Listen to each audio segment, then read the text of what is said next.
Modern day masculine man, take one. Ooh,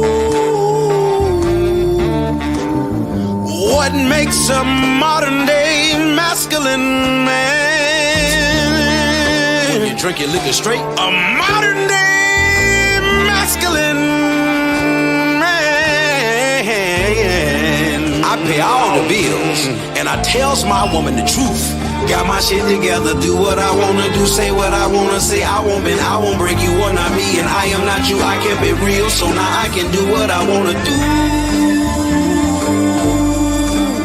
Modern masculine man. Welcome to Man School. Welcome to the Modern Masculine Man Podcast, bitch. Woo!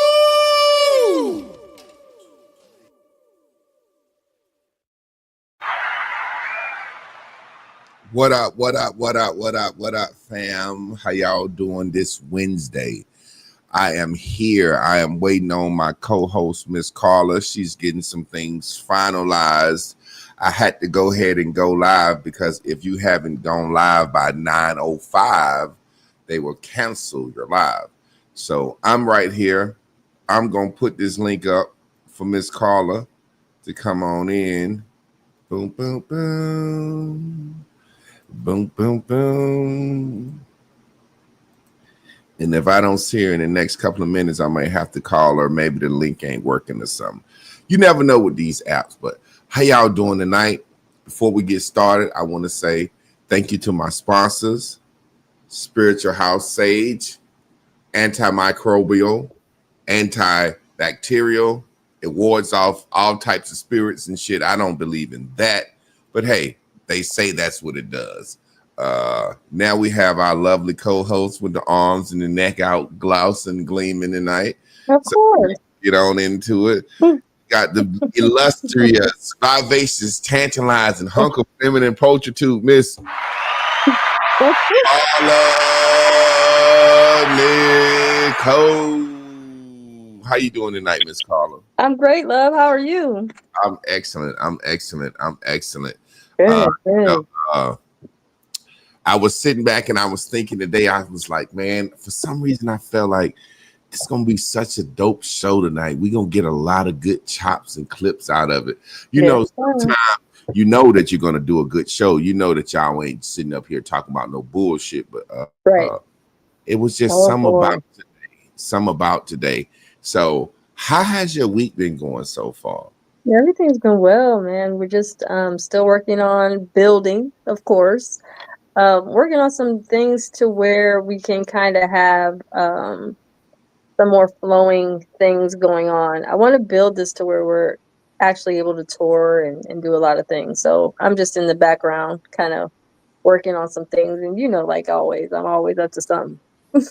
Yeah. I had an application today. Well, not an application, but one of my homeboys called me about a little side hustle, making some money, doing some stuff, using my mind. So, you know, for some reason, whenever I start a new job or start something new, I'd be nervous.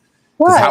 I really wanted to be easy. And he was telling me, man, this is easy. All you got to do is use your mind. You're smart. I just need you to review some stuff, go over some stuff for me. And he was like, I was like, okay, I'm good. He was like, well, come down there tomorrow at 1:00 and give them your license and Social Security and go ahead and get on the clock, man. So I'm excited about that, and it's some good paying stuff, and I'm always down for a nice hustle. So I'm expecting to be doing some stuff, having some investment money soon for when we start doing these tours, because I don't want to say sick of it, but I am so perturbed that these people, they go around the country and they got tours set up and they just talking bullshit. Ain't nobody in a committed relationship. Ain't nobody married. Ain't nobody been in a committed relationship. All people got is horror stories and they just up there telling their horror stories. What I realized in this podcast atmosphere and in this, I guess to call what would you call them, events stuff, people want to be seen. And people show up to voice their grievances and the bad times they've had in relationships. And that's always going to be a space for people to get dressed up, have some drinks, get clean, because you might meet somebody at the spot and talk about your relationship horror stories, because everybody has had those. It's never solutionary. So I think that's what we're gonna bring to the table, and that's why I'm taking this other little spot. I said, okay, I want to be able to start doing some conferences, and and it's just like anything, Miss Carla, you got to set it up, get your venue, show up to your city, and do it, and go city to city, and it grows as it goes, and it does. That's just what we got to do. So I'm excited about it. Well, you do realize that that's right up my alley. So I'm always the planner. You wouldn't even really do nothing but show up, because I'd be the one doing all the planning and all the behind the scenes work. And that's what I love.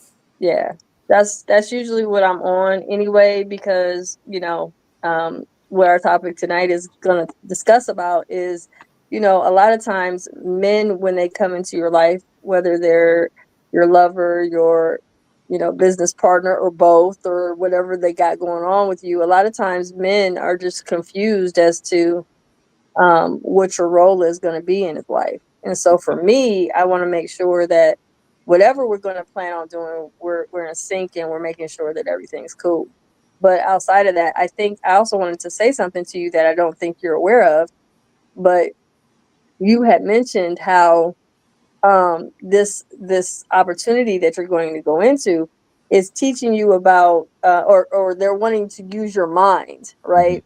Well, I was doing a little research and found out that if we use our working side of our mind, our memory, it actually prevents us from developing dementia. Yeah. So, when we're looking around for our keys and stuff like that, that's common in aging. But the actual part of our brain that we want to exercise is our working part of our brain, like creating, constantly focusing on problem solving, resolving, and things of that nature. So when I looked at that, I was like, okay, I love that, because what that's going to do is that's going to encourage me to continue doing what I do, which is constantly always trying to work on creating something new, making sure that we're always on top of the newest things without, being too trendy, but still being different. And that's funny that's the most important. It's so funny that you say that, because today I was washing dishes, and some was just like, get your PhD by the time you're 50.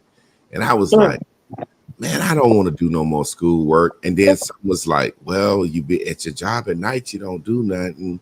You could be going to school at night getting your PhD. And I was like, well, why would I want my PhD?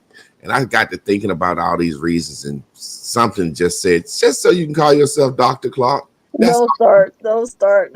Like, that's all. Like, I was sitting there like, well, what would you do with a PhD? Like, I'm Dr. Clark. Call me Dr. Clark. Don't start. I know where you're going. Don't start tonight. Don't start. No, I'm serious. I'm not even going there. And I know where you think I'm going, but I'm not even going to give him. Okay. You're behaving this evening? Yeah.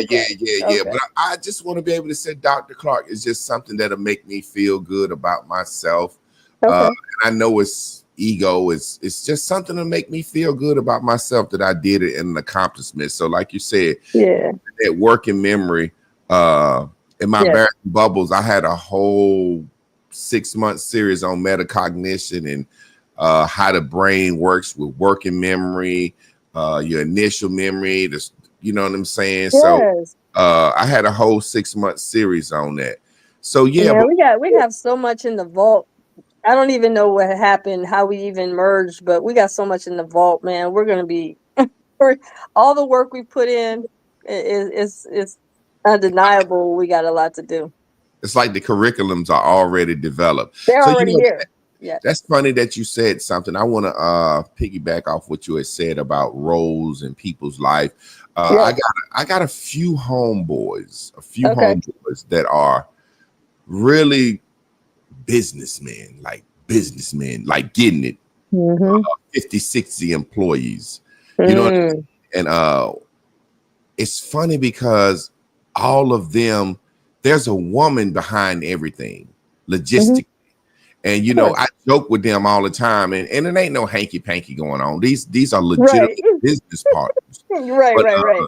but they've been there since the beginning, and sometimes they're celebrated, sometimes they own the flyer, sometimes they're not. But I was talking to one of my partners the other day, and I was just like, yo, such and such been around since college. Mm-hmm. He was like, yeah, they used to date in college, you know what I'm saying? Right. I'll admit that. Right. But it's like, I'm like, bro, you are so successful. Mm-hmm. Like such and such been around since college. And I was like, they ain't going nowhere either. He was like, no, they ain't going nowhere. No, sir. It's such a team. And I was talking to another one of my young guys, and I'm so amazed at the things they have going. Right. But that woman is right there. Like when the business first started, all the paperwork, all the research, and all the logistics, all the figuring this out, the figuring that out, the figuring that out. This woman has been right there. So you know what I'm saying? I have a wife. You know what I'm saying? And me and my wife have a mission together. You know what I'm saying? My wife is playing several roles right now. But I always, when I first met you, I was like, yo, this lady finna be this lady for me. It's like something in my heart was like, yo, fuck with this lady. Like, I don't know her. I went and looked at your stuff. I was like, shit makes sense. But I was like, yo, fuck with this lady. This lady right here is going to help take you to that next step. And there's some about a yin and yang, a man and a woman. And like I said, ain't nothing hanky panky got to be going on. It's just some about, I was like, yo, this lady. And when you said that, like, well, all you got to do is show up. That's all I'm looking to do. Even with the podcast, I don't want to think of no titles, no nothing. I just want to use my brain. Right. So I'm excited. That's confirmation that you were saying, like you ain't gonna have to do nothing. You're gonna have to show up. And that's how my homeboys are.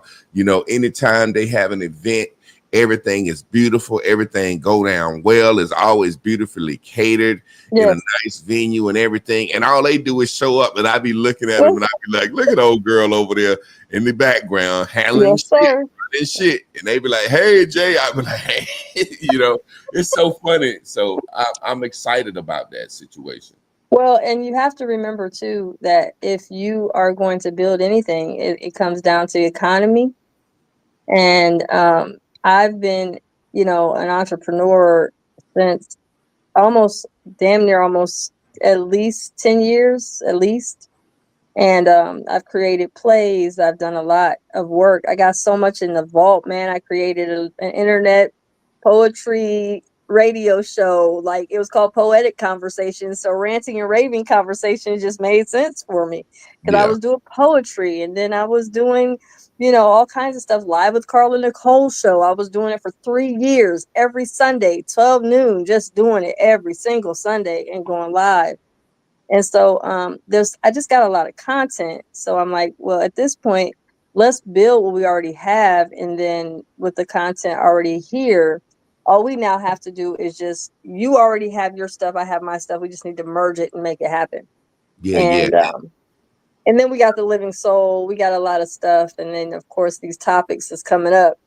I'm always abreast of different things that I think is going to work for this show, because I think when people come here, they're going to get a different perspective. And I always love the feedback. So what have you heard about our show so far this week? I've had a couple of women wanted to reach out to you, and I was like, I was going to holler at you about giving them your personal number. You know what I'm saying? Because I think they want to do like some life coaching stuff, but they're not real internet savvy. You know what I'm saying? As far as going on the Patreon and sign up and yada yada. Right. So I was like, well, look, I'm gonna ask you, can I just give them y'all number, and then y'all work that out over the phone and do whatever. You know what I'm saying? Absolutely. I'm always down. I even have some that just want to call me and talk to me. So not everybody is, like you say, internet savvy, and I always work with people. Because I'm older, so I remember the rotary phones, Yeah. So I'm okay with working with people's ability. Yeah, so definitely I'm willing to do that. And I do have a business line, so if anybody's interested in that, it's just 844-5 wisdom. So if you need to get a hold of me, you can just dial that too. And I'm pretty it sure comes. Mr. Lee's gonna pop that up real quick. Yeah, definitely. And also, let me tell you too, I want you to know, Javon, anytime someone reaches out to you about me, just don't hesitate to reach out to me. Okay, that's what's up. That's what's up. Definitely. So let's get into the nice show. What we got? What we got for 'em? Oh, we're gonna get it tonight. Are you ready? Mhm.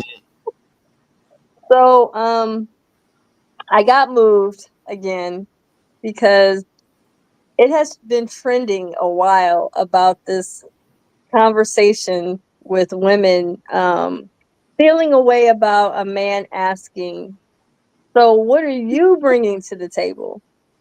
And the reply I notice is that the women are responding, well, I am the table. And I was like, well, I'm going to always think outside the box. But I was like, is that really an answer? So I think it was awesome that we talked about how we connected. Because if any relationship, whether it's personal, professional, business, lovers, romantic, or even, whatever you got going on, aren't you going to want to know, well, what are you bringing to the table? I mean, as a man, don't you question like, well, what are you doing? I mean, we're going to move into a new direction, or we're having some intentional energy we want to, engage in. So with that said, what are you bringing to the table? Well, normally for me, I'm just going to speak from my perspective, is I don't really have men ask me this. Because once I'm engaged, or we're already a thing, I just hit the ground running, and it's just my personality. So I'm not saying all women are like this. Yeah. But I have not ever had this conversation where a man is asking me, well, what are you bringing to the table? Because I really don't demand a man to take care of me. So because of this, I don't get that energy asked to me.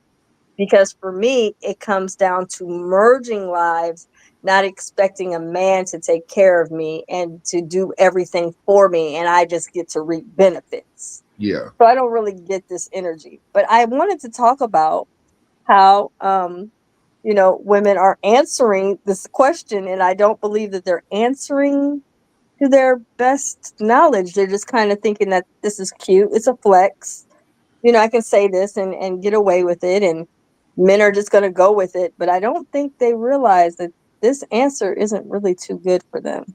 So that's what we're going to talk about tonight.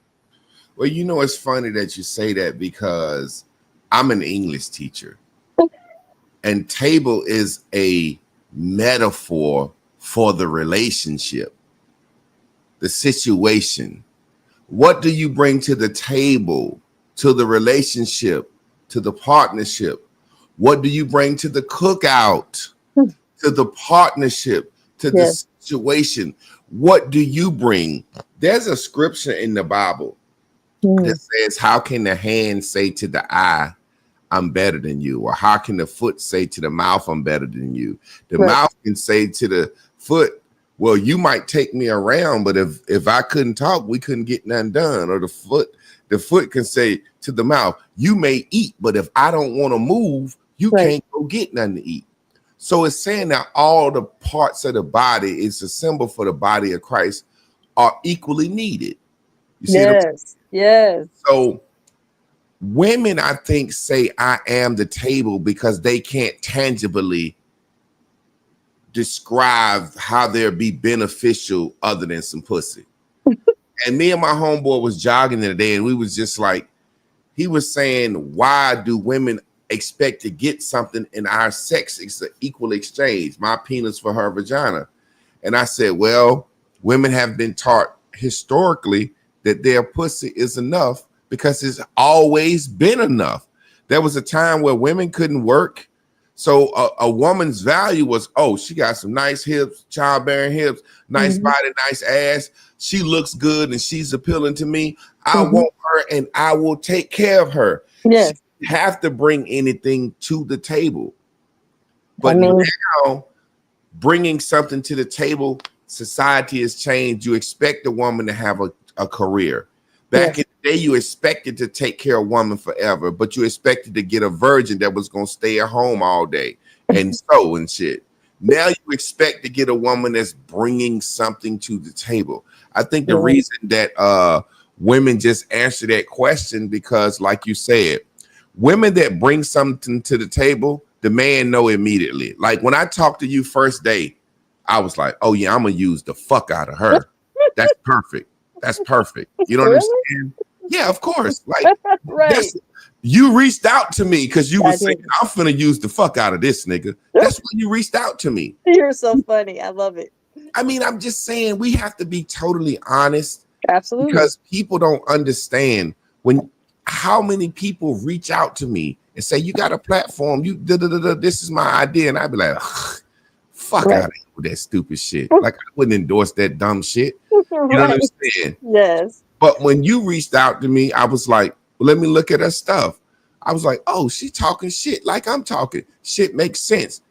Then I was looking at how organized you already had your shit. You know what I'm saying? I was like, oh, she already got a curriculum. She already got this. She already organized. I need her to get my shit like hers. Right. And I was like, what does she need from me? I was like, okay, she just need me to expose her more. Yes. And blow me and I'm gonna blow her.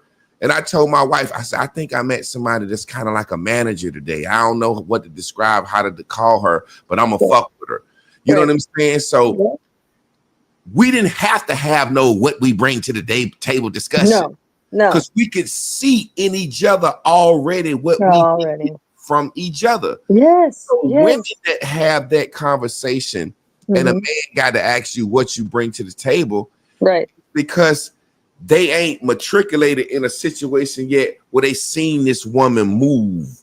You know what I'm saying? They haven't seen this woman. Quick story. Lynn, the sister wife that used to be here. Yeah, you told me about her, yes. She just had a gift of people. When I tell you a quick story, DL Hewley came to town to the DPAC doing a concert, a comedy show, and she said, let's just spam his Twitter. Like, yo, this is our group. This is what we do. And they did it all day. And somehow his people said, who are y'all? Because y'all hitting us, reached out. And then DL Hewley spoke to him on the radio or something. And they was like, well, we're going to come interview you tonight. He was like, cool. And I just was like, all right, Lynn, I'm going to drop you off at the DPAC. You go in and get stuff. She didn't even have a ticket. It's intention, baby. It's intention. It's just drop me off. She said, I dropped her off at the DPAC. In about an hour, she hit me like, I'm in and I got 2 extra tickets for the other girls to get in. And I just spoke to his people. Wow. And as I asked her the story, how did the fuck did you get in? Right. She was like, well, I was just standing there in all my glory. And this guy was like, hey, do you got tickets? Do you want to go in with me? And she was like, sure, I'll go in with you, but I got something to handle if I get in. He was like, nah, you're a nice lady. I got 3 extra tickets. Just come in with me. And it was just like, how the fuck you get in here? And that was her gift. That was her gift. And I noticed it through the internet. You know what I'm saying? Wow. Powerful. When you already know, you already know. So when you ask a woman, what do you bring to the table? You already know she don't bring shit to the table. I'm serious. That's a question that's being asked of empty wagons make the most sounds, the most noises. You see what I'm saying? When you got a wagon that's full of something dragging it, you don't hear shit. But here come that little kid with that empty wagon. Clang, clang, clang, clang, clang, clang. That shit bouncing over. So that's what I'm saying. That question, what do you bring to the table, came as a result of men saying, hey, what do I get besides some pussy for fucking with you? Right. And women responded, what do I bring to the table? Nothing but some pussy. Can't say that. I am the table. Oh my God. I know it was long-winded, but I had to get that out. Like, no, like you said, that response is so not a flex. It's such deflection. It's not a flex, it's a deflection. And if a woman say it, a man immediately writes her off. Yes. Now let me ask you something, because I did not get to talk to you about the banner. What did you think about the new change in the advertisement today? I did a different banner style for us. What did you think? I liked it. I thought it was better. Okay. I thought it was it just looked more urban. Okay. It looked more urban. It looked less contrived. I liked it. I thought about like, whoa, I'm standing up. I like the cutouts. You know what I'm saying? I was like, she getting sharper with that. I really like that. Yeah. Okay, I'm glad, because that's important to me. So okay, so let's talk about the furniture first. That's what we're gonna start with. So I have wrote about why I am the table is not a flex you think it is. And what I said was, let's be real, telling a man I am the table might sound confident. It might. However, until you actually understand what a table is, you may want to dial that back. So let's talk about furniture. So furniture, it just sits there. People put things on it. A table, they just put things on it. Yeah. It gets used and then walked away from. That's the first definition of what a table is. Yeah. Now, if we talk about a data table, it only displays information. Yeah. Okay. So it doesn't create anything new. It holds what's already been done. Okay. That's the third. That's the second one. And then the third definition of this whole furniture situation is to table something. Stop. Sit your ass down somewhere. Wow, that's amazing. Yes. So it means to pause or delay it, right? So this is why it's very essential that when we're saying things and we're thinking we're cute, or we're going with the trend of with what other women are saying without really thinking and using our own minds, this is why lazy-minded women get played on. Because that answer is showing a man that I really don't have a purpose. That's number one. And what do I always tell my clients and any men that I care about?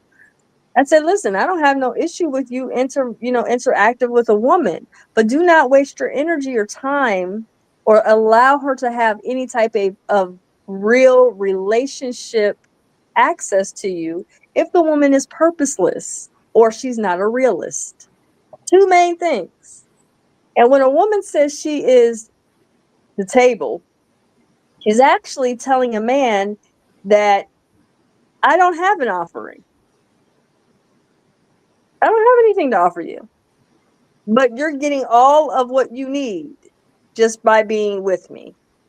So what do you think, Javon, about what those three positions that I discussed is to you? If a woman, like I said, brilliant, because it's not some made up out of space shit. It's real definitions. Yes. I want to discuss real quick each one real quick. Yes. Read the first one again. I'm gonna tell you exactly what I thought when you said the first table, the furniture. Read that one again. The first table it's furniture. It just sits there. People put things on it. It gets used, then walked away from when they are done. You know what all my mind heard? Yeah, sit over there in the corner. I'm gonna come on you, and when I'm done, I'm gonna walk off and leave you till I'm ready to come on you again. And that's what, like you said, a table is. I was like, God damn, that shit hit. A table, it's pretty than a motherfucker. See, there were certain things. Let me give you a quick history lesson. Okay. A curio cabinet, because you could keep china and silverware. That was black people's way of wealth, because we couldn't go buy banks and stocks. So china and the curio cabinet and silverware was always a way we can go pawn our silver or our china. Yes. Your bed, because we slept on the floor during slavery. So black folk always gonna spend money on that curio cabinet and that bed, and then Yes, sir. that table in the big room that don't nobody sit at, that's always set for Thanksgiving dinner, and that bitch don't nobody fuck with it. No. And it's by itself, and it's pretty than a motherfucker. People come, put that cum on it, eat, and leave it alone. That's what I heard. I said, damn. Okay. So it's a pretty item in the corner that's, I don't need you until I need you. Mm-hmm. You see what I'm saying? And Yes. how many families, how often do you eat on that good table? Very. Give me the second one. That's what I heard when I saw the first one. The second one is it's a data table. Mm-hmm. So it only displays information. It doesn't create anything else or anything new. You know what I heard? Go ahead. I'm sorry. Oh, no, you're good. It holds what's already been done. You ain't gonna never change. You ain't gonna never get better. All you is what you are when I met you. And all you can say is anytime I have a conversation with you is, that's just the way I am. That's the way I am. I can't change. That's what I heard. Wow. And then the third one, soon as you said it, table, sit your ass down. Stop. Sit your ass down. You did. Immediately, I know, because that's I knew table. I knew what a table was, but I didn't think about like a graph. But you know, my granddad used to say, table that shit. That means sit your ass down. Stop that shit. Yes. So it's a situation where, in every sense of the being, you're useless until needed. And when a woman say that, it's like saying, I'll be some pussy when you want to come. I'm never gonna change. I'm never gonna add anything. And guess what? A table ain't nothing until I put something on it. So I gotta dress you up. I gotta get your hair, your makeup done. I gotta dress you up so you can be pretty in the corner, not benefiting me in no way or matter until I need you. Right. And wait, you said something powerful in just that moment in time. You had mentioned about your grandfather telling you to table things, and we're going to table that for later. Well, what women don't understand is a man is often thinking, hey, when I come home, I want to come home to peace. I want to come home to my recharge, because our bodies and our hearts and minds are to be recharged. And if we're in a relationship, we should always want to be recharged either through vital touching. That's why I create, I do the energy body work. Or a man needs to be recharged by new ideas. That's going to not just be something we just talking about just on some trend shit. I'm talking about something that he can use, that he can apply to what he's trying to grow. But a lot of times a man, if we're talking about for real, on some commitment, real love shit, we oftentimes notice that the man is not getting made love to. Not like that. So if that's all you're claiming that you're going to be is a table, why is it that so many of my clients, male and mind you, 70 to 80 damn near % of my followers are men. Why am I hearing from them that they're not getting any? They ain't getting no. And Miss Carla, I'm gonna tell you something.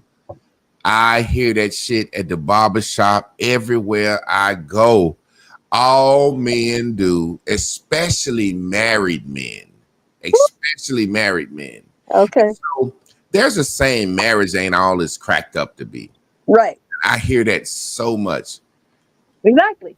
And why is that? I agree with that, because the way I hear married men talk, I be wanting to just slap the shit out of them. You bitch ass nigga. You can't get your wife to give you no pussy. And it all result from marrying somebody that's a table. Because at the end of the day, think about this. What? A woman, if she's attracted to you, she gonna want to sleep with you.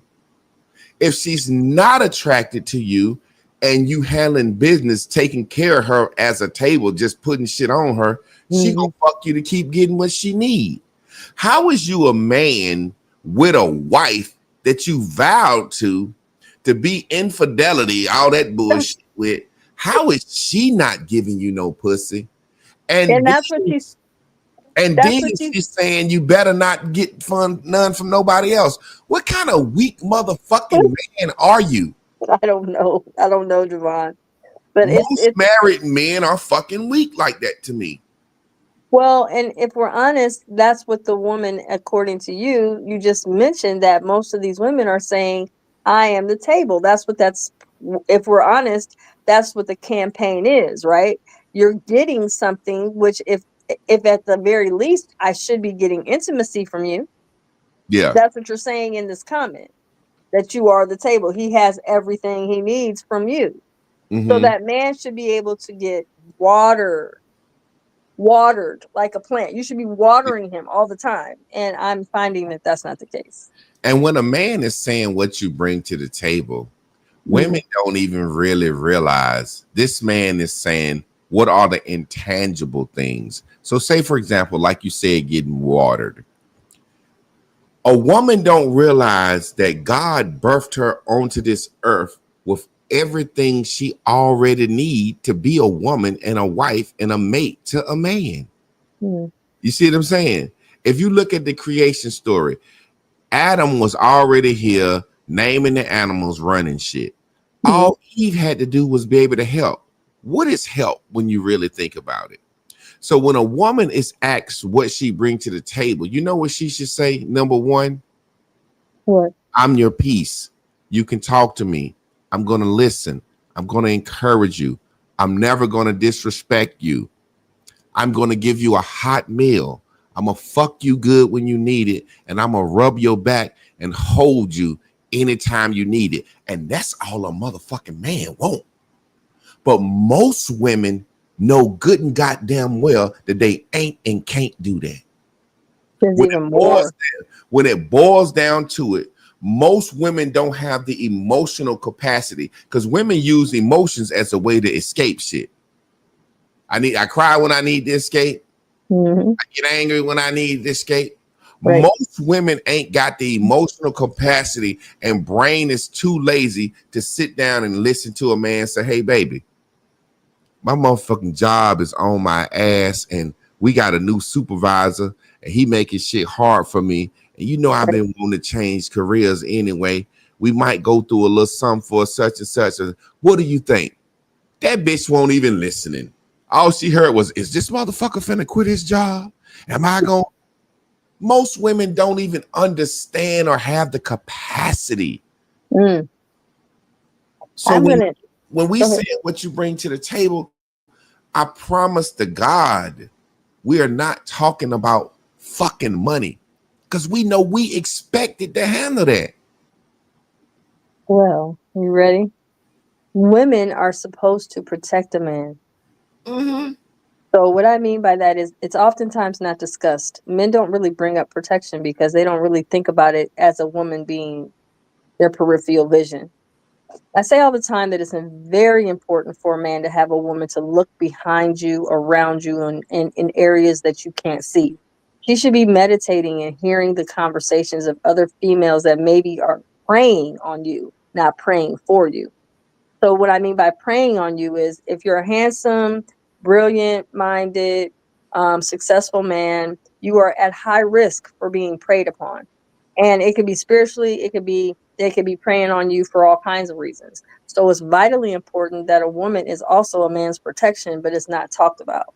So for me, I'm often telling men, you got to make sure that these women are protecting you because what you find, and you just brought it up earlier, is that your friend that you brought up earlier has these females behind him, right? So she's working and doing all kinds of stuff in the background you don't see. I did a lot of stuff in the background to prepare for this show that you guys don't see.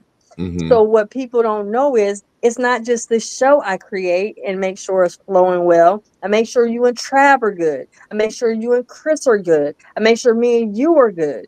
Because at the end of the day, I care about the whole vision. Not just me, but Yeah. everything is being handled. So in that, protection is key because a lot of times when if and when something comes up that needs to be addressed, I've already got it in your ear. Yeah. And men don't realize the importance. It's even more important then pussy is protection of you, because your peace needs to also be protected. What I mean by that is, I actually did a video one time, and it did fairly well on YouTube. I talked about when a man comes home and a neighbor sees him coming and pulling in the driveway, and he just can't wait to see him, and he wants to talk to him and all this stuff. I said, as a woman, when your man's coming home and saying, babe, man, dude is cool and all, man, but I'm just trying to come home to peace. I'm not trying to hear all that. I just want to come home. Once he goes out to work the next day, you need to go on by that neighbor and holler at him one-on-one. Listen, he is wanting his peace. He wants to have some space. You should not just pop over our home when he pulls into the driveway. What I'm gonna need for you to do is I'm gonna need you to be mindful. You know what I'm saying? It's cool, no disrespect, but I have to make sure that he comes home to peace. And when he comes home from work, he wants to be in some type of relaxation. And you and all this talking is really not really feasible for him. No disrespect, but please discontinue your coming over and popping over without any type of letting us know about it. Okay. And just be kind about it and walking on. This is a part of the protection that most men don't think about, but it is vitally important for his revitalization, for him to be rechargeable, for him to be like, man, I'm coming home to peace and not having to sit in that driveway before he comes in the house. You said something, it almost made me cry, because thinking about no, I'm serious, thinking about what my wife does for me and think about what every man, you call it protection. Yes. As a man, I call it rejuvenation, recharging me. And that's what protects me, because the world makes me weak. But when I come home, I recharge. Now, notice everything that you said. What I was trying to explain is, what do you bring to the table? Yes. You rebuild my mind when I feel weak. Will you cheer my idea on when nobody else will? That protects my mind and my soul. Remember I said Chris watches over my soul. It's a situation where what women don't realize, and it all goes back to the same thing. And that's why grandma taught women a certain way. Absolutely. Feed this man. You are rejuvenating his life force.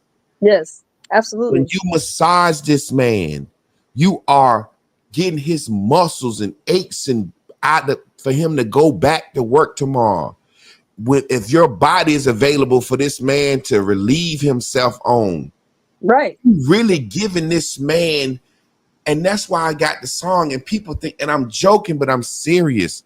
A woman is born with everything. All she has to do is be nurturing. And that's why the song says, can you cook, clean, fuck, and shut the fuck up? And it's jokingly, but I swear to God, ladies, shutting the fuck up means providing me a place of peace. I don't need to hear all the stuff that you're going through with Sally Mae in them. Men, that's not saying we don't want you to come to us. We love solving your problems. We love giving advice, but it has to be something that's real and tangible that, hey, look, this can be fixed. Yes. Cleaning, keeping an environment for us. Man, women just don't understand. Like, that man just really wants you to be his biggest cheerleader. Yes. That man just wants you to agree with him. And I say it all the time. Why? Only thing I need a woman for is to get on my plan. If she's not on my plan, then she's not my protection. Like you said, a protection plan. If you're not on my plan, you wouldn't even know how to fucking look out and be the person that's there for me. You see what I'm saying? You saw my plan. You know my plan. You could tell my vision. You could see my potential. There are things that you off top could say, Oh, I could take this to the moon for him. I could do this for him. I could do that for him. Shit that I'm not even thinking of. No. You know what I'm saying? Shit that I wouldn't even begin to think of. No. So when a woman can do that, bringing her all to the table, as you say, hitting the ground running, that shit is self-explanatory. Yeah, absolutely. Yes. And then also, I think it's important that we don't want to forget how important it is that a man is he if he decides to choose the proper way, he chooses a woman that he is not afraid or is not hesitant about sharing his vision with her, with a woman that he can trust. See, it says a lot if you're not sure about passing on your vision to a woman you're unsure of what she's bringing to the table. So it's vitally important that a man sits back and says, I'm comfortable and confident with passing on this vision to her. I can give her the vision. It actually is safe. See, this is why women aren't thinking, are you someone that can help keep him buoyant when he's drowning in these oceans of all kinds of chaos, naysayers, gossipers, people that are constantly trying to comfort him? Are you able to keep him buoyant in the ocean that's trying to kill him and drown him? And that comes from the man not being visionless and the woman being able to take on the vision and being excited to help him to stay buoyant, even in the times when the tides get high. You said something visionless, and it hit me. It hit me when I said marriage ain't all it's cracked up to be, and most married men are miserable. Yes. Reason being, it hit me. If you're a man without a purpose, you're just a man that has a job that's going to pay for a woman the rest of her life. Yes. She has no reason to do anything for you. You're just a job, motherfucker. And I don't care if you have a fucking doctor's job or a lawyer's job. Right. How you make your money is not your purpose. You can make money off your purpose. But if you don't have a vision to plant into a woman is an incubator. She's a seed. You know what I'm saying? You plant your seed into a woman's mind and her mind grows on this shit. Yes. And she figures out her way to help. That's how she feels useful. Absolutely. That's how a woman feels useful to a man. Otherwise, if you don't have a vision, you basically saying, hey, you're pretty to me. Can I work 40 hours a week to take care of you forever? Because that's all I'm going to do for the rest of my life is work 40 hours a week. Right. Seriously. And I'm not saying working is bad, because men have visions that go to get up and go to work every day. Right. But if you don't have something that you could say to a woman, hey, look, this right here, if you wrap your mind around that and help me with that, not only are we going to be great, you're going to look good too. Exactly. She has a reason to say, everybody know that saying, behind every good man is a strong woman, or whatever, the backbone. You know the fuck I mean. So I know saying I'm using Michelle and Barack, for example, but I think that motherfucker's a man for real. I've been saying that shit for years. But Michelle Obama, there's no way that man could be who he is without her doing what she do. Right. You see what I'm saying? And doing what she did. And some of it was just I'm a black man in politics. I need my bitch to sometimes just be graceful. And just being known as his woman is so graceful can be something that can elevate a man to the top. You know what I'm saying? Absolutely. Just her not even speaking and being who she is can elevate a man to the top. It's like playing your position. You know what I'm saying? Absolutely. Let me switch this around. Go ahead.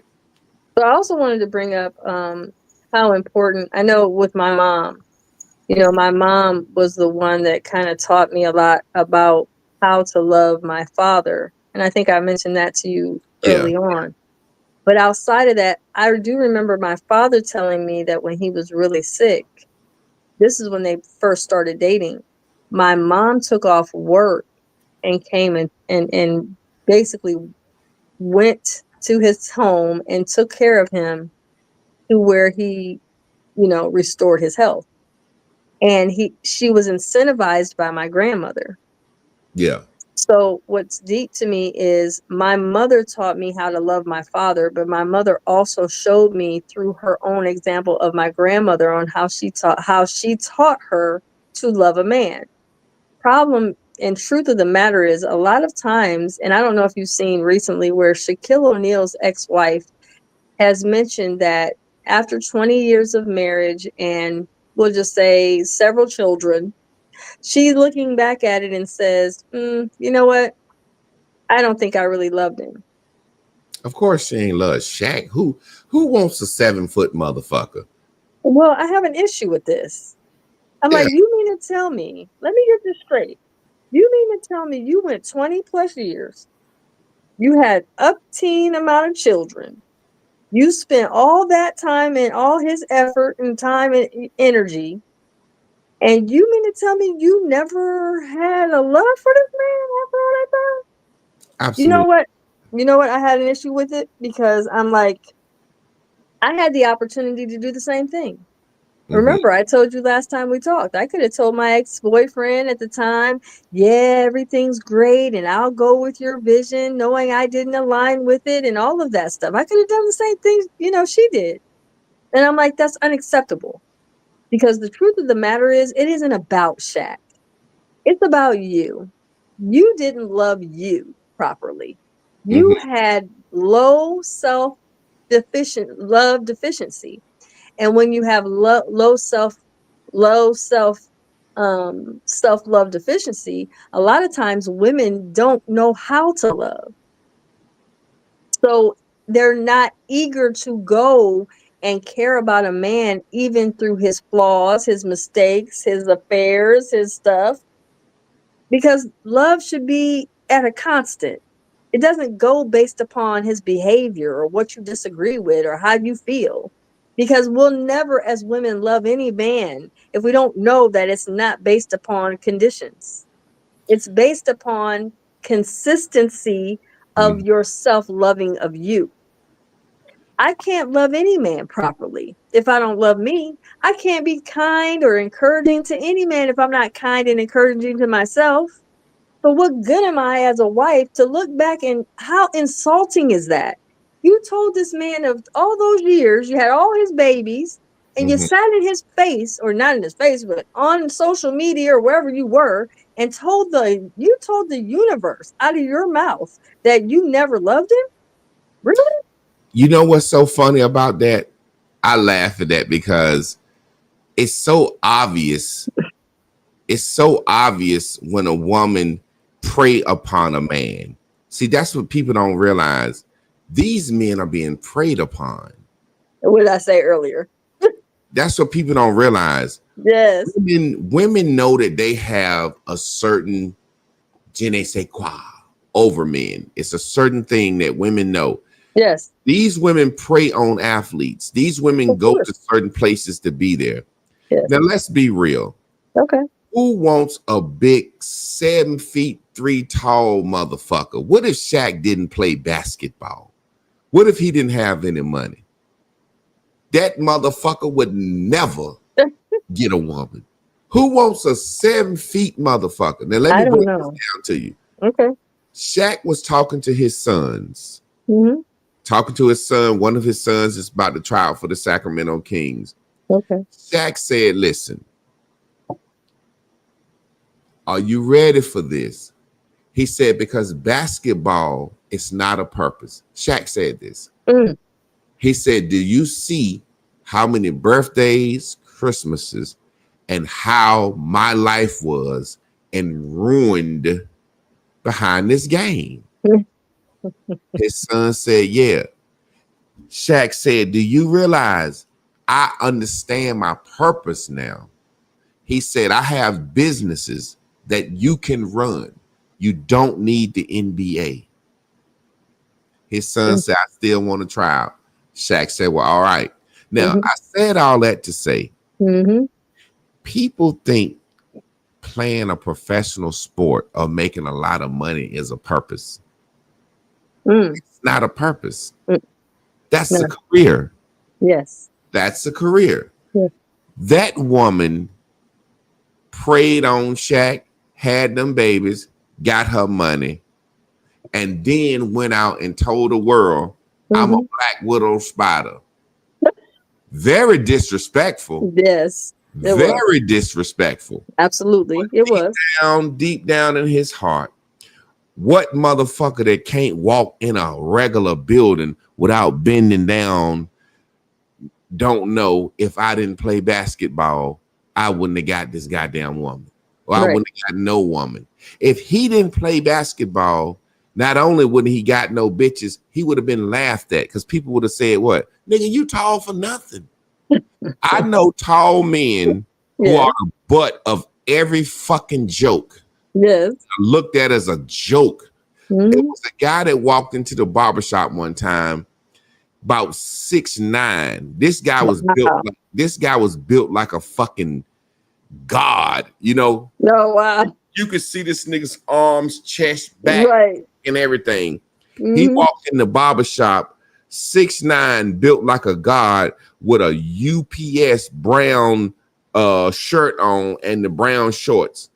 And I swear to God, he walked in, he gave the guy the package. Soon as he walked out in the door, everybody in the fucking barbershop fell out their chair. Why is this big, tall, strong motherfucker delivering for UPS? Right. You see what I'm saying? And it's sad that it's like that. It's sad that it's like that. I know. But I do want to also reiterate something else that I'm always going to give a curveball. She is newly wedded, correct, to a pastor, right? A pastor. Okay, so let's look at this for real, shall we? I didn't know I was even going down this rabbit hole, but I want to address this because it is a part of the table issue. So imagine if I tell the world this, it would make the man at home that I'm now with not secure about my ex-husband. Of course. So I think also. Who wanted to fuck after Shaq? Well, did you see that Cole did have sex with a woman after Shaq, and he had mentioned his experience with the woman that was with Shaq and said he couldn't feel the sides. He said he couldn't feel the sides. Now look, we all know that you can't judge dick by size. I've heard women tell me, big dick like you be having little dick. So I don't know. Women have said that shit. But long story short, we know it's impossible for God to have given Shaq a little dick. You know what I'm saying? How can Shaq dick be little? It's impossible. But the point is, even if Shaq dick is the size is this lighter, everybody think his dick is 13 inches long. At least. At the least, yeah. So her new husband, she could be saying, Shaq had a little dick. And he could be like, no, the fuck he didn't. No, he didn't. He couldn't have. Show me a pic of it. So she know that in that man's mind. Yes. You see what I'm saying? So she made him feel good. But also, think about this. The pastor. This nigga came out and said, God don't care about poor people. Keep the money for yourself. You could tell he's kind of sweet. You know what I'm saying? But what pastor wants a bitch that used to be with Shaq? So you could tell that's like a popularity come up for him. They using each other. So you could clearly see that. But that's just like Shaq. Right. Everybody that look at you with Shaq X is saying, man, you know goddamn well you can't do nothing with that pussy. Shaq was hitting that pussy. Even Deion Cole, you have to watch it. Deion Cole actually did a whole set. Even Shaq don't know how to move his ass. He ain't even got to have no stroke. Just Yes, he has no sense anyway. He's one of my favorites. Deion Cole and Ali are two of my favorite comedians. But anyway, he did mention that it was different after that. So my point is, I said all that to say that we cannot keep acting like it's okay to mistreat someone because of our own agendas, because it would have been hell of easy for us to just, like I said, I could have easily stayed with my ex, clearly knowing that our visions were not aligned, because I'll tell you what I did know about him is he was going to be financially stable, yeah. because I could see from what he was telling me and discussing with me how he was going to stay stable financially in his growth of what he was trying to do. So with that said, check this out. I didn't love him for his money Mm-hmm. or his potential of what his value was that he was going to become. But Yeah. I gave a damn about him to the point where I was like, let me let you go so you can be with a woman that is going to be in alignment and really match and merge with you and be more fulfilling to you. Now notice how what we were saying about not loving yourself. Yes. You think about this. You really must not love yourself No. to say,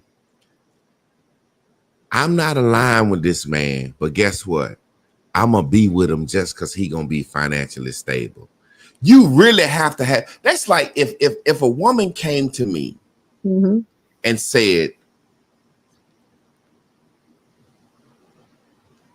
I want you to sleep with me and I'm gonna pay you. Right. Right? Yes. If I wouldn't fuck you anyway, I'm not gonna be able to do it. Right. I need to be attracted to you to do it. That's just on a one-time fuck. I know, Javon, but you have a damn care about yourself. But In listen at the point particular. I'm making. Listen at the point I'm making. That's just on a one-time fuck. Right. So you mean to tell me I'm gonna wake up, carry somebody's baby in me, 5 or live? 6 times. Yeah, like I'm gonna do all this just because I know you're gonna have some money? Yes. Man, I can't love myself and can't No. believe in myself. Think No. about that. You can't. You can't. And one thing that I do love about Shaq, because I love his living soul. I believe that Shaq is a undeniable, powerful man. But I'll tell you this. What he did say was, I wouldn't have loved me either. So Yeah, he didn't shame her, and he could have. He didn't make a mockery of what she said, and he could have. But yeah. because we have our own platform, I can say what I want to say. And I'm saying that she didn't love herself. It wasn't about Shaq. Absolutely not. It Absolutely. wasn't about Shaq at all. It was about the fact that she wanted to flex out here, because her last name wasn't, I believe, O'Neal at the time she had mentioned this. And then she decides she's going to talk about him. So what does that do for him? It helps his numbers. It helps his brand. Shaq's got a lot going on, so he can Yeah. get all kinds of advertisement and marketing pushes because of this. But And the we truth of the only matter, know her as Shaq's wife. She created a show called right? Basketball Wives because I'm Shaq's ex-wife. You know what I'm saying? So And clearly, it blew up. yeah, Basketball wise, blew up. You hear yeah, me? clearly using and didn't change your last name till you got another man to take care of you. So, but she's a beautiful woman with a nice body. You know, Absolutely. she she reminds me of Layla Ali. Them chicks like that. Them, Yes. them big girls that's light skinned and real pretty with a little size on them. Yes. Any man of some size gonna want Layla. Layla Ali, what, almost 6 foot, got a little size to her. You know what I'm saying? Them Yes, pretty women sir. like that with them deep voices. You know what I'm saying? Those Right. women, they're genre. You are Right. a genre. There's women like you, the brown skin, creamy woman that's very feminine. There are genres of women. Yes. You know what I'm saying? Just like there are genres of men. Like, you Yes. know how certain men act. Yes. You can't judge everybody, but we all move into what society has created us to move into.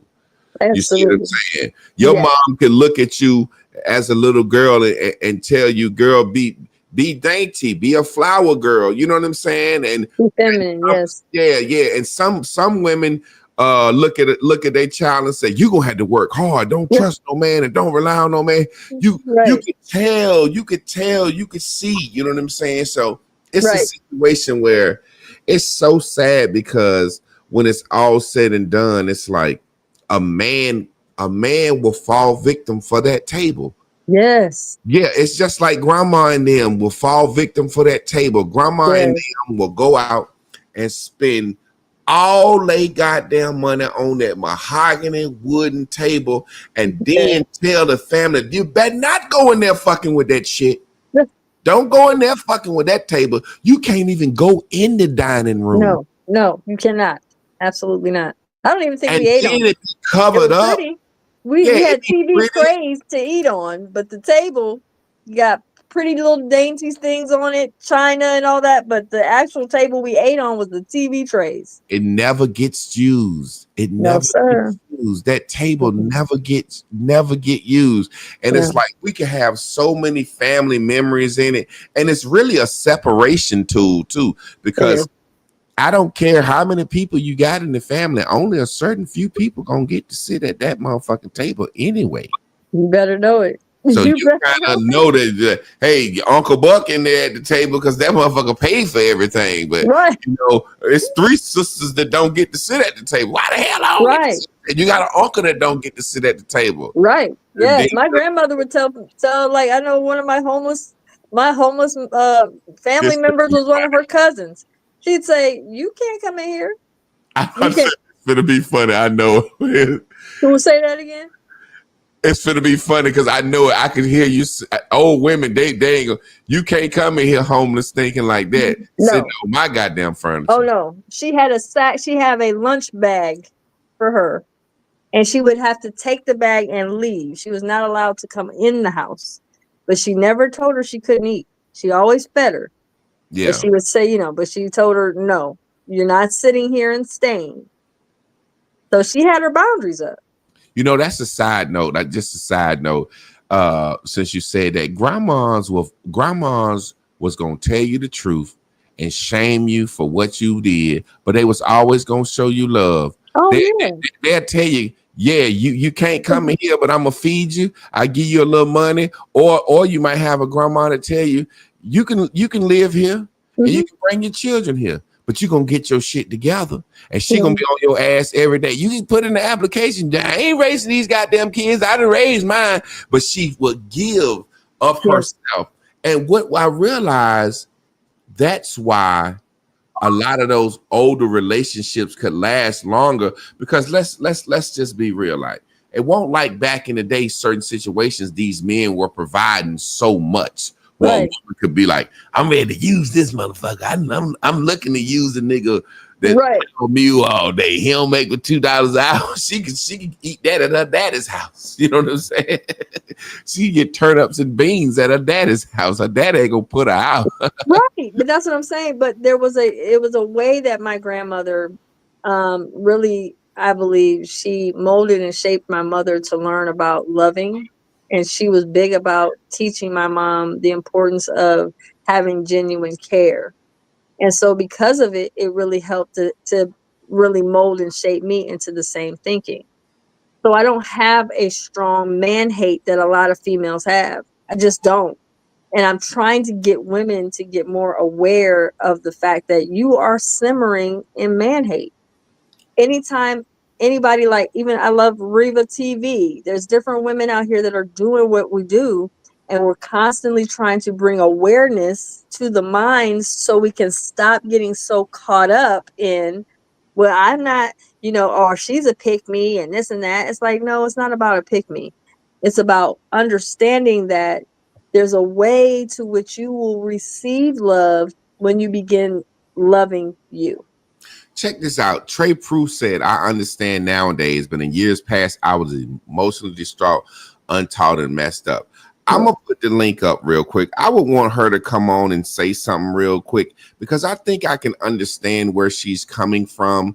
But I was going to use her comment as an example to say, Yes. As we go move forward, what we have to understand is a lot of women think that we're going to give them tips on how to secure a man and blah blah blah blah blah blah blah. But Yeah. ultimately, what we're saying is, in order to be here, Yes. there has to be a rehauling, a whole fucking tearing down of what a woman has created in her mind that she needs to be. You see what I'm saying? And when that's what I see when I read that comment from Trey Prue when she says, I was fucked up, basically. I understand nowadays, but in years past, I was emotionally distraught, untaught, and messed up. What I read in that when I hear is, if I met a man now, I would know what to be for him because she has fixed herself, for lack of a better word. You know what I'm saying? Right. I don't know if she can come in. I put the link up. Trey Prue, if you can come in, come in. If you can't, you can't. If you can't come in, type something so we can have an understanding, because what I'm realizing is the woman that says she thinks she's the table is just the woman that says, I don't have the attributes that God birthed me with. And that's being able to be caring, nurturing, a protector, a listener. Yes. You know what I'm saying? Because at the end of the day, that's all a man is looking for. I don't understand. Let me ask you a question. Okay. I'm almost like I almost know the answer, but hearing your version of the answer is going to be beautiful, because you give a woman's version of an answer that I hear in my head already. Okay. Men tell women all the time that they don't like weave, makeup, and stuff. Okay. Men tell women all the time, it's not about your money. Are you pleasant? Can you bring peace? Why won't women just believe that? Well, the number one reason is because they have insecurities and they're not comfortable inside their own personal body first. So until I can remove the lashes, take off the hair, remove the makeup, take off all things that I'm thinking is what makes me beautiful off, stand before the mirror and look at me and be in love with every single inch and ounce of my body and my soul in that mirror, then I'm never going to ever be comfortable in front of a man naked. My nakedness is what, aren't we supposed to be making love in our nakedness? A lot of times, most women have a hard time with their own raw looks. Understanding that our looks are just what we are. We didn't design them. We had nothing to do with this. This is just what it is. But what matters is our resonance. What matters is what people talk about after you're gone. So that's what matters. So we have to get away from trying to get so caught up in the external things that don't mean nothing. This is why, I love DC Young Fly, but he lost a beautiful girl from wanting to have that butt implant. She was already beautiful. She lost her life. He lost the mother of his kids, the love of his life from the shit, because she wanted to look a certain way that wasn't meant for her. It just wasn't in the cards for you to have the butt you thought you should have had. But unfortunately, he lost he lost the love of his life. And it's sad to say, but a lot of women will go the extra mile not to learn to love self. I had a father that looked at me young and he said, "What, do you think you're not pretty? Why do you got all that stuff all over your face?" I'm like, "What?" He's like, "What is up with all this? What's all over your face? Like, what is that?" So my father was the one that encouraged me to get down into learning how to do your makeup properly. If you're going to wear makeup, it shouldn't be wearing you. So basically, you should just be using it to enhance. It's not to overpower, to look like a whole different person. That's not what it's for. And so because of that, that's why I think a lot of women just have a hard time with their nakedness. You answered that question about now. The second one, why, when we tell them we just want a peaceful woman that's not mouthy and agreeable? Why don't they believe that? Why is it always I got a job, I got a car, I paid my bill? Why is that? Because of their peer group. Their peer group is louder than what a man says. See, any time you pay attention to a woman that gets so submerged into the thinking of that way, you 9 times out of 10 notice that that woman doesn't have any male friends, any man in the behind her, making love to her, talking to her, really infusing some true, honest, masculine energy in her soul so she can hear. So a lot of times these women are cultivated in these woman groups, these peer groups that are so I got I mean, they just emerge, they submerge, I'm sorry, into the thinking that, oh, you don't need a man, and oh my God, he doesn't really know what he means, and girl, he don't really care about peace. He's just saying that, girl, you make sure you say what you want to say and all this other stuff. And then they end up losing a man to a woman that is peaceful and agreeable, because that woman that is peaceful and agreeable is someone to work with. That's a partner.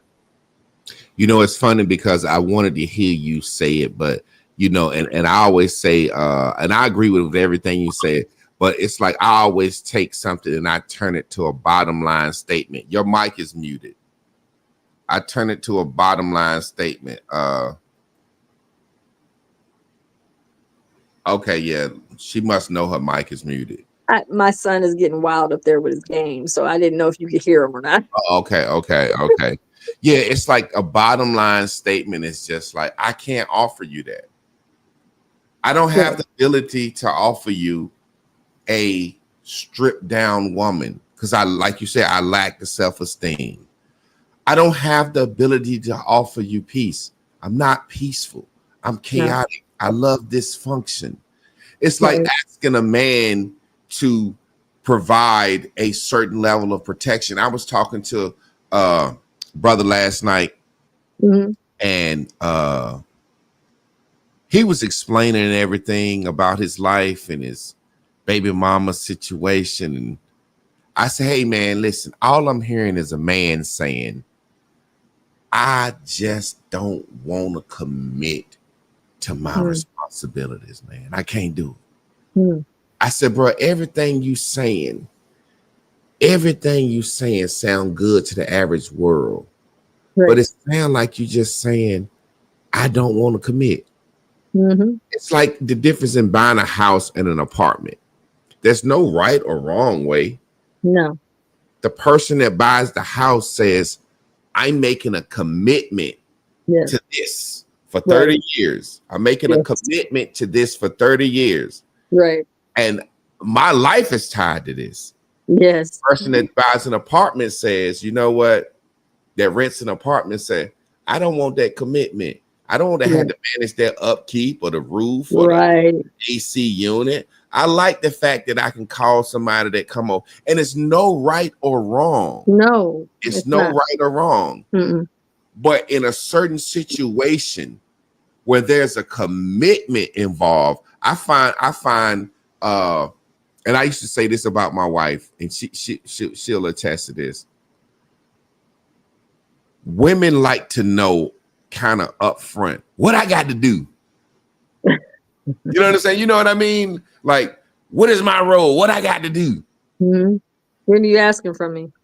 Yeah, because it's like, I need to know what I got to do because that's all I'm gonna do in a certain way. Like, say for example, that's dependency. That's dependency wrapped up in gift wrapping. That's what that's what I was telling my wife in the beginning. I said, Chris, there's no formula I can tell you what you're gonna have to do to be my wife. That's when we first started dating.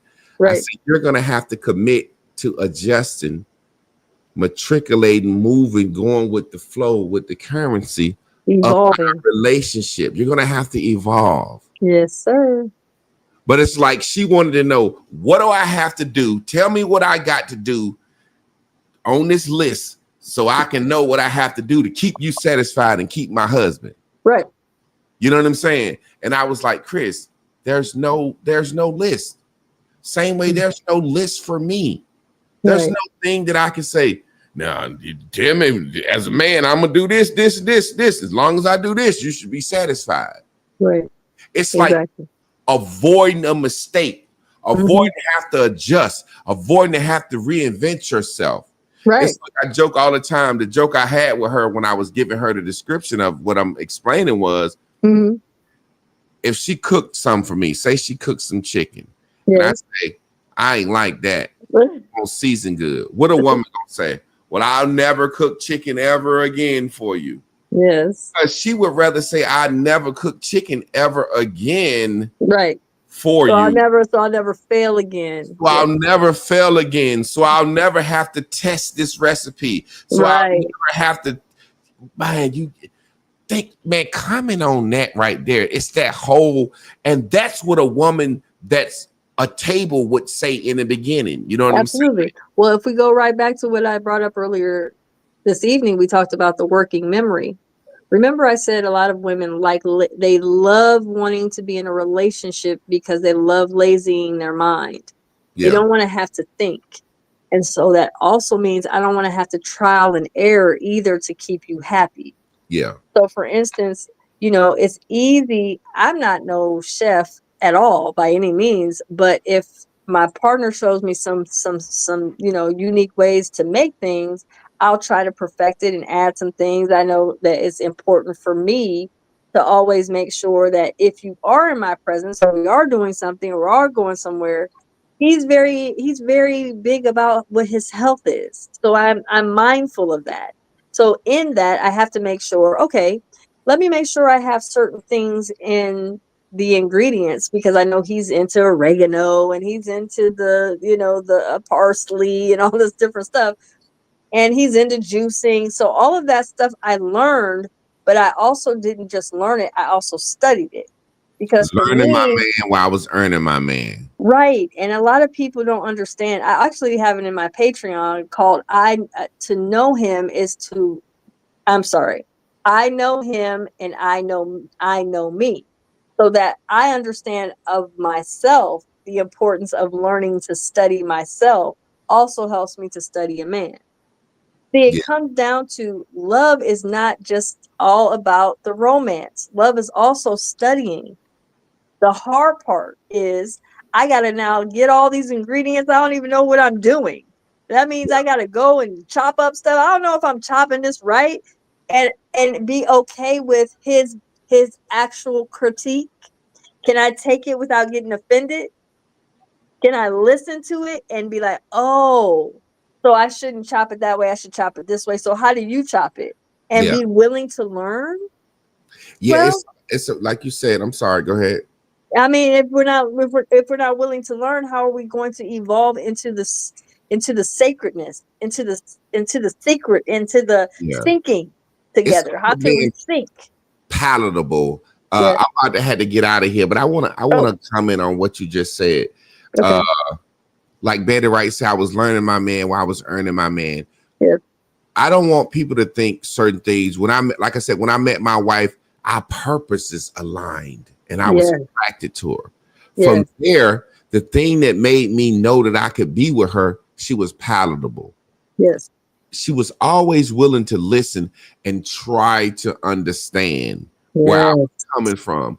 And for lack of a better word, as a man, you're going to train your woman anyway. Right. As a woman, you're going to be trained by a man because guess what you're trying to do? Like what you just explained with your partner. You just explained it. He likes his food a certain way. He's a healthy nigga. He likes certain things. Yes. So if you want him, he's not going to change that.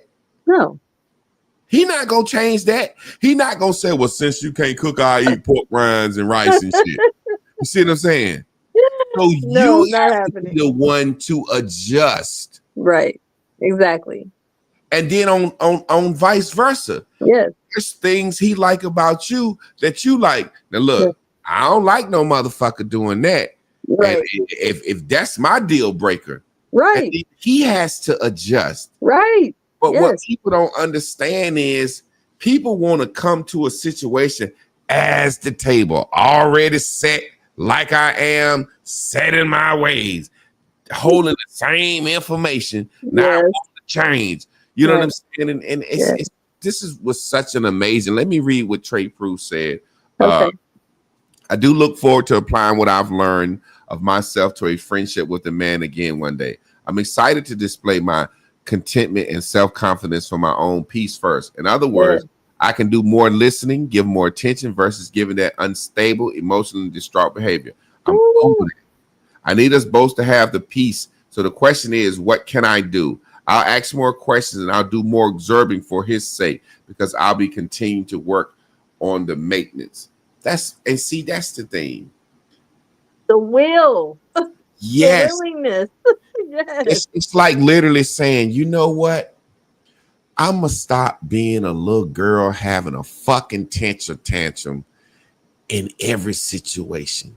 There's something about y'all, this princess treatment. I'm going to let you wrap it up because I got to get out of here. Oh, okay, yes. This princess treatment. Yes. Before we get out of here. Yes. So I call it princess treatment. Mm-hmm. But before we get out of here, explain to women so they can have a good understanding of what programmed them to feel like I'm the princess, I'm the this, me.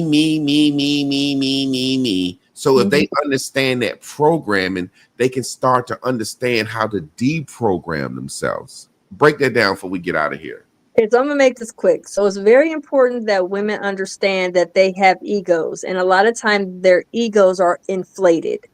So I'm going to write a book called I'm Grown, which is going to help women to understand their mature age versus their chronological age. This is how I help women to get away from being so inflated in their mind that they're all that and they're the table and all this stuff. So they understand, no, it's beyond that.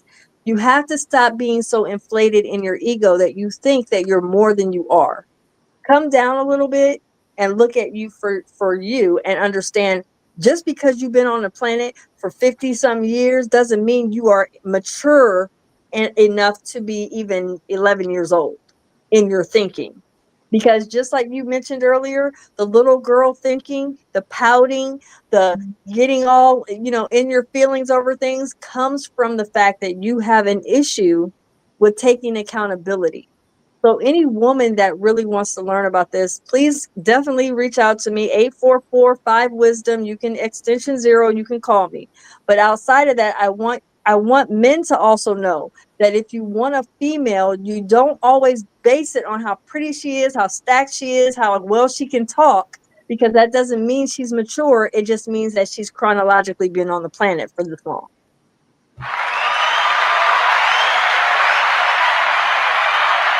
Well, y'all already know what time it is. We appreciate y'all for staying tuned in, tapped in, and turned on. Check us out next Monday. Me and my wife, Marriage Mondays. That's when we're going to do Crystal's chart next Monday. Yes, sir. So that's something we got going on called Living Soul. Something that we're going to be introducing to the world. Tuesday, me and Trav. And then next Wednesday, me and Miss Carla again. Peace out, y'all. Y'all be good. Good night, guys.